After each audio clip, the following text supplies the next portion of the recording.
Marin. Ito pa lang si Mister, meron ng, at least sinamin niya, meron siyang girlfriend. Sir, kasal po kayo, alam mo yon.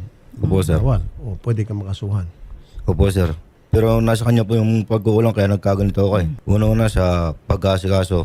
Tsaka matagal na po umihiling sa kanya na iwanan niya yung tindahan, samahan niya na po yung nanay ko. Kasi nag-iisa na lang po eh. Di ba sinabi ko sa'yo na pag matapos ang bayaran lahat natin, sasamahan ko ang inay. Bakit? Kasi sayang naman.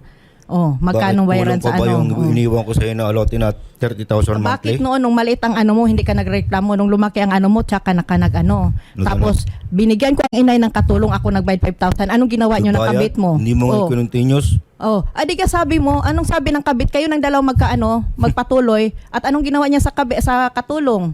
Ate, aalis na ako kasi kung anong pinagsasabi ni nanay dito. Sinisiraan ako. O di umalis si katulong. Saan ba nakatira ngayon kayo?